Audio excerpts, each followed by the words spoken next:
ابھی ایک کہیں انتقال کی خبر آئی کسی کی کہ جمعے کے دن فلاں کا انتقال ہو گیا ہے. اب کورونا میں انتقال بہت ہو رہے ہیں, ذہن میں رکھیں.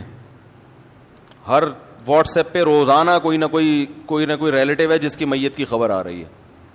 اب تو مان لو کہ یہ ہے, اب تو مان لو. اب بھی بہت سے لوگ کہہ رہے ہیں کچھ بھی نہیں ہے, ڈرامے بازی ہے, پینک پھیلایا جا رہا ہے, خوف پھیلایا جا رہا ہے. او بھائی مر رہے ہیں لوگ, مر رہے ہیں. نہیں یقین آ رہا, ہسپتالوں میں جا کے دیکھو. جی کیا کہہ رہے ہیں, کیا کہہ رہے ہیں؟ ویسے ہی مر رہے ہیں, ویسے میں بتاتا ہوں, ویسے ہی مر رہے ہیں. میں ابھی بتاتا ہوں اس کا جواب, بتاتا ہوں. میں نے سوچا تھا کورونا کے ٹاپک پہ بات نہیں کروں گا, لیکن چلو دیکھیں. ہو پتہ ہے کیا رہا ہے, ہو یہ رہا ہے کہ جو بیمار ہوتا ہے نا اس پہ یہ وائرس جلدی اٹیک کرتا ہے. میں آپ کو کل کا واقعہ بتاؤں. ہمارے ایک دوست ہیں, جامعۃ الرشید کے استاذ ہیں, ان کے کوئی ریلیٹیو گر گئے, کولے کی ہڈی ٹوٹ گئی, ہسپتال میں ان کو لے کر گئے, ٹھیک ہے نا. ڈاکٹر نے کورونا کا ٹیسٹ بتا دیا پازیٹیو ہے, اور ان کا انتقال ہو گیا. ایک طوفان کھڑا ہو گیا, صحیح ہے نا, کہ یار یہ تو کولے کی ہڈی ٹوٹی ہے, اس کا کورونا سے کیا تعلق, اور اتنی جلدی مرنا بھی ان کا نہیں بنتا. کولے کی ہڈی سے اتنی جلدی تھوڑی مر جاتا ہے آدمی. کیا ہوا ہے کہ ڈاکٹروں کو پیسے دے کے یا فری میں یا گن پوائنٹ پہ یہ لکھوایا گیا کہ اس رپورٹ کو نیگیٹو کرو, اور میت لے کے بولو بھائی گھر آ گئے. کل میری بات ہوئی, جن کے چچا تھے نا سگے بھتیجے سے میری ڈائریکٹ کل بات ہوئی. میں نے کہا اصل کہانی کیا ہے؟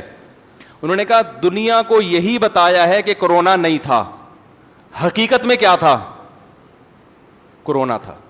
انہوں نے کہا کہ جو رپورٹ پازیٹیو آئی ہے تو ہو یہ رہا تھا کہ جب رپورٹ پازیٹیو ہوتی ہے تو ڈاکٹر میت نہیں دیتے.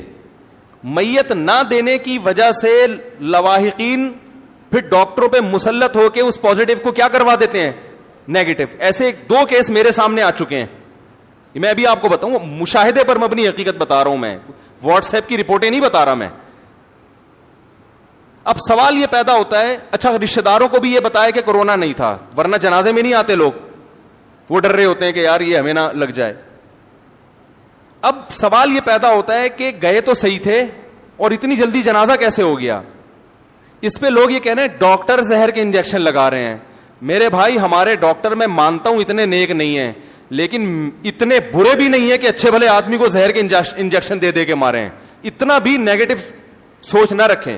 ہو یہ رہا ہے کہ کولے کی ہڈی ٹوٹی ہے, کورونا پازیٹیو پہلے سے تھا, کیونکہ بہت سے لوگوں میں علامت ظاہر نہیں ہوتی. اتفاق سے ہاسپٹل چلے گئے تو وہ کورونا کیا آ گیا رپورٹ میں. اب لوگ ڈاکٹر سے لڑ رہے ہیں کہ یار کولے کی ہڈی کا کورونا سے کیا تعلق ہے. او بھائی کولے کی ہڈی کا نہیں ہے, یہ ہڈی ٹوٹنے سے پہلے سے تھا ان کو کورونا, اور اب چونکہ بیمار ہو گئے, ریزسٹنٹ پاور بالکل ختم ہو گئی ہے, تو بہت جلدی ان کی موت واقع ہو گئی. یہ سب باتیں ڈاکٹروں کی فیلڈ ہے. عوام بلا وجہ ڈاکٹروں سے الجھ کے نہ دیکھو, اتنا ڈاکٹروں کو ٹینشن دی جا رہی ہے کہ اس بات کا ڈر ہے کہ یہ پہلے تو, یہ ایک ڈاکٹر نے مجھے فون کیا, دیندار ڈاکٹر, کہہ رہے ہیں پہلے تو لوگ کچھ تھوڑی بہت کلیپنگ کر دیتے تھے ہمارے لیے کہ یار ڈاکٹروں کا دل گردہ ہے کہ ہسپتال میں وہ مریضوں کا علاج کر رہے ہیں, اپنی جان کو خطرے میں ڈالا ہے. اب تو کوئی کلیپنگ کرنے والا بھی نہیں, اب سب گالیاں دے رہے ہیں. یہی حالات اگر ملک میں رہے نا, یہ ڈاکٹر ہسپتال چھوڑ کے بھاگ جائیں گے, یہ بتا دوں میں آپ کو,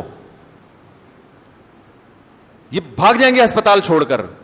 تو یہ واٹس ایپ اور فیس بک کی خبروں پہ یقین نہ کریں. جب کوئی ایسا ہوتا ہے نا, کوئی کہہ کہ ڈاکٹر نے پازیٹیو ڈالا ہے, آپ اس ڈاکٹر سے رابطہ کریں, یار اصل کہانی بتاؤ ہے کیا.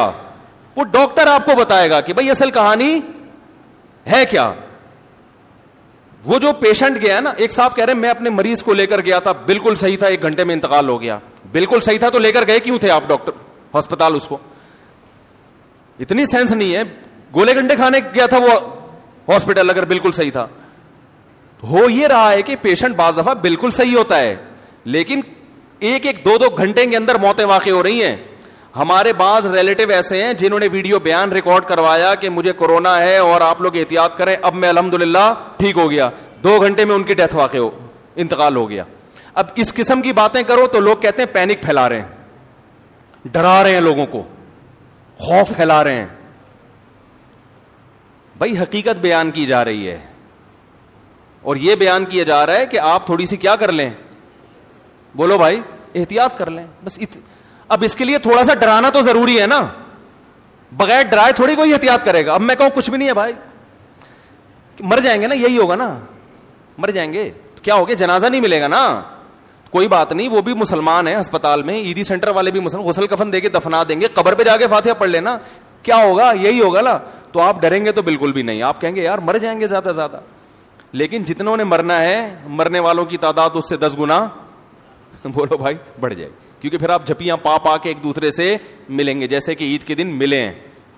ہم تو منع کر رہے تھے احتیاط کرو. اچھا ایک بات چل پڑی ہے تو آ گئی ہے, غلط جو ہسپتالوں میں ہو رہا ہے نا, وہ میں بتاؤں آپ کو کیا ہو رہا ہے. یہ باتیں میں ایک بات بتا دوں, حکومت کے کہنے پہ نہیں کہہ رہا, کیونکہ لوگ مجھے بھی حکومت کا پٹھو اور حکومت کی زبان بولتا ہے. گورنمنٹ اگر لوگوں کے ساتھ خیر خواہ ہوتی تو اس بیماری کے پھیلنے سے پہلے حکومت قابو پا چکی ہوتی, کیونکہ امریکہ اور اٹلی کا حال گورنمنٹ دیکھ چکی تھی, جو بے احتیاطیاں انہوں نے کی ہیں دیکھ چکی تھی. ہماری حکومت نے ان سے عبرت حاصل نہیں کی ہے, شیعہ لوگوں کو جلوس نکالنے کی اجازت دے کے اپنا اعتماد کھو دیا. تو یہ گورنمنٹ کی غلطی ہے جس کی سزا قوم بھگت رہی ہے. تو اس لیے ہم گورنمنٹ کی زبان نہیں بول رہے, ہم ڈاکٹروں کی زبان بول رہے ہیں, وہ ڈاکٹر جو ایکسپرٹ ہیں. میں نے اس میں اتنا کچھ سیکھا ہے, میں آپ کو کیا بتاؤں, کیونکہ جب کوئی چیز میں انسان مبتلا ہوتا ہے نا, پھر تحقیق بھی کرتا ہے. یاد رکھو, بہت سے لوگ جن کے نام کے آگے ڈاکٹر لگا ہوتا ہے وہ میڈیکل ڈاکٹر, MBBS ڈاکٹر ہوتے نہیں ہیں. جو ماہر غذائیات ہوتے ہیں ان میں اکثر ڈاکٹر نہیں ہوتے. لوگ کیا کر رہے ہیں, جو غذائیات کا ماہر ہے اور جو ہے وہ 3 پیس سوٹ اور ٹائی میں, اس کے پاس اتنی ڈگریاں اور میڈیکل سائنس کی اصطلاحات بھی وہ سمجھتے ہیں, اور وہ لوگوں کو گائیڈ کر رہے ہیں, سمجھا رہے ہیں, تو لوگ ان کی بات کو سیریس لیتے ہیں. بڑے مشہور ہیں, میں نام نہیں لوں گا, انہوں نے کہا کہ اس میں احتیاط کی ضرورت اس لیے نہیں ہے کہ یہ ہر ایک کو لگے گا, آج نہیں تو کل لگے گا, کل نہیں تو پرسوں لگے گا, لہذا اس کا کوئی فائدہ نہیں احتیاطوں کا. جب ایکسپرٹ ڈاکٹر سے اس بارے میں پوچھا گیا, وہ کہتے ہیں بالکل غلط کہہ رہے ہیں, جن ملکوں نے احتیاط کی ہے انہوں نے قابو پا لیا ہے. چائنا جہاں سے شروع ہوا تھا وہاں کافی حد تک کنٹرول میں ہے, جو گڑھ تھا اس کا. اٹلی میں کچھ کنٹرول ہو گیا احتیاط کی وجہ سے. تو ایک آدمی مشورہ دے رہے کہ احتیاط نہ کرو, ساری دنیا کے بڑے بڑے ممالک احتیاط کروا رہے ہیں, ڈاکٹرز ایک طرف ہیں, آپ ان لاکھوں ڈاکٹروں کو چھوڑ کر ایک آدمی کی بات مان رہے ہو, تو اس کا مطلب فالٹ کہاں ہے, آپ کے اندر فالٹ ہے. تو ابھی وہ دیکھو نا کیسے کیسے نسخے, ادرک کا قہوہ پی لیں, زیتون کے قطرے ٹپکا لیں, اور سنا مکھی, اس کے کتنے فضائل چلے تھے ابھی, اس کی وجہ سے کیا نقصان ہوا, لوگوں کو جلاب لگے, موشن لگے, وہ گرم ہوتی ہے, موشن سے آدمی کی ویسے بھی امیونٹی سسٹم کیا ہو جاتا ہے, ڈاؤن ہو جاتا ہے. جن کو نہیں بھی ہونا تھا ان کو بھی اٹیک ہوا ہے. تو یہ جو ٹوٹکے آ رہے ہیں نا, ایک صاحب نے کہا کہ بلڈ لے کے دوسرے میں ٹھوک دیا جائے, علاج دریافت ہو گیا. ایک حکیم صاحب کا بھی میں نے آڈیو سنی کہ خون, اصل میں جب یہ کورونا اٹیک کرتا ہے تو خون گاڑھا ہو جاتا ہے, خون گاڑھا ہوتا ہے تو پتلا کر دو تو صحیح ہو جاتا ہے. تو میں آج کل لوگوں کی خون پتلا کرنے میں لگا ہوا ہوں. میں نے کہا حکیم صاحب خدا کا واسطہ یار, اللہ کو مانو, الو نہ بناؤ لوگوں کو, آپ بولو مجھے نہیں اس کا علاج پتا, بس ختم. تو بہت طبیعت سے, اور یہ صرف پاکستان میں ہو رہا ہے, گوروں میں ہو رہا ہے تھوڑے پیمانے پر. گوروں میں بھی ایسے کچھ سرفرے ہوتے ہیں, پوری قوم ایک طرف, وہ اپنی کمپنی مشہور, اپنے یوٹیوب چینل کو گرو کرنے کے لیے اٹھ کے ایک بیان داغ دے گا, اور کوئی انگلش کی کتابیں, ناول وغیرہ, پاکستانی کو کیا پتا یہ کیا ہے ٹھیک ہے نا, کچھ انگلش کی کتابیں سامنے رکھ دی اور کہا کہ یہ سب ڈرامہ ہے, ٹوپی ڈرامہ ہے, کچھ بھی نہیں ہے. تو لوگ کہتے ہیں انگریز انگلش میں بیان کر رہا ہے. تو یاد رکھو, جیسے ہمارے ہاں ہوتے ہیں کچھ سرفرے ہوتے ہیں, پوری قوم ایک طرف, ان کی اپنی رپورٹ آ رہی ہوتی ہے, تو گوروں میں بھی ایسے لوگ ہوتے ہیں لیکن کم ہوتے ہیں. ہمارے ہاں ہول سیل کے حساب سے ہیں, ان کے ہاں تھوڑے ہیں. تو وہ بھی ایسے کرتے ہیں, پوری قوم ایک طرف جا رہی ہے تو کچھ نہ کچھ کلپ بنا کے ڈال دو, چلے گی.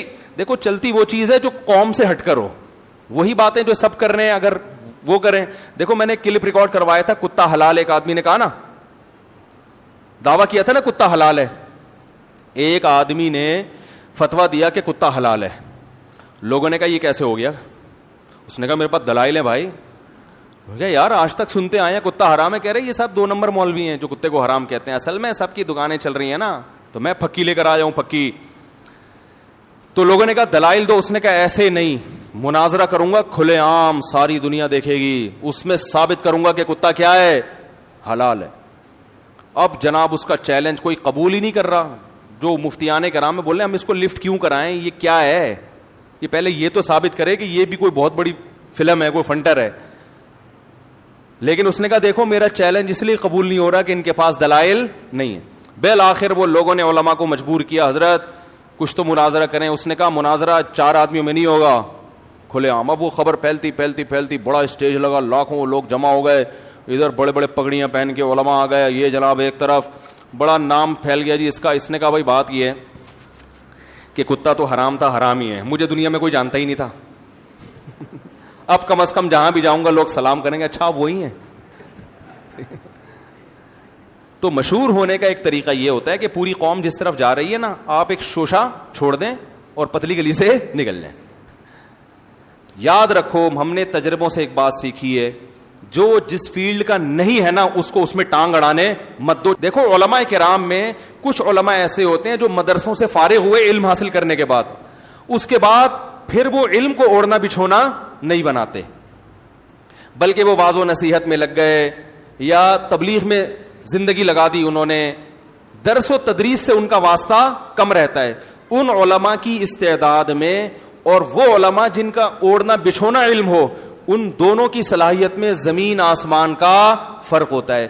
حضرت مفتی تقی عثمانی صاحب جو اتنے بڑے علامے ہیں, وجہ اس کی یہ ہے کہ جب وہ عالم بنے تو اس کے بعد سے اب تک پوری زندگی ان کا کام ہی کیا ہے, فتویٰ, تحقیق, درس, تدریس, تفسیر.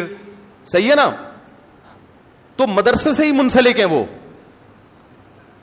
آپ مجھے بتاؤ ایک doctor M B B S کر کے وہ آ جائے اور گولا گنڈا بیچنا شروع کر دے, تو آپ اس کی ڈگری سے متاثر ہو گئے ہیں بھائی؟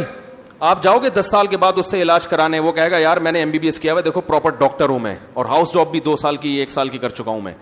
آپ بولو گے بھائی آپ نے کیا ہے, لیکن اس کے بعد آپ اس کے علاوہ دنیا کا ہر کام کر رہے ہیں. ایکسپرٹ ڈاکٹر اس کو نہیں کہتے جس نے ایم بی بی ایس کر لی ہے, کرنے کے بعد وہ اپنے شعبے میں اس نے ایک زندگی کھپائی ہو. پھر ہر ڈاکٹر کو ہر فیلڈ میں معلومات نہیں ہوتی. ہمارے ایک استاذ ہیں, ان کو بلڈ پریشر کی بیماری ہے. مجھے کل انہیں اپنے واقعہ سنایا کہ میں نے ایک بہت ایکسپرٹ ڈاکٹر تھے, ان کو میں نے فون کیا کہ بلڈ پریشر میں یہ دوا کھانا مناسب ہے, یہ کھانا. تو انہوں نے کہا دیکھیں میری فیلڈ بلڈ پریشر نہیں ہے, میں چائلڈ اسپیشلسٹ ہوں. تو آپ یہ کسی اس ڈاکٹر سے پوچھیں جس کی فیلڈ کیا ہے.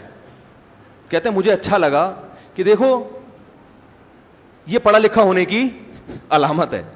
ہمارے ہاں جس کی جو فیلڈ نہیں ہے نا, سب سے زیادہ ایکسپرٹ وہ اسی میں ہوگا. خون پتلا کر کے کرونا کا کیا کر رہا ہے, ادرک کے قہوے پلا پلا کے, نیمبو چٹا چٹا کے کیا ہو رہا ہے. اگر یہ اتنا آسان ہوتا میرے بھائی تو یہ پاگل ہے. یہ ساری دنیا جو ہے لاک ڈاؤن کی وجہ سے اربوں خربوں روپے کی مالیت کا بیڑا غرق ہو گیا جہاز فضائی کمپنیوں کا, لاکھوں لوگ بے روزگار ہو گئے. ان کے لیے ادرک اور لیمو کو اتنا مشکل کام تھوڑی ہے یہ.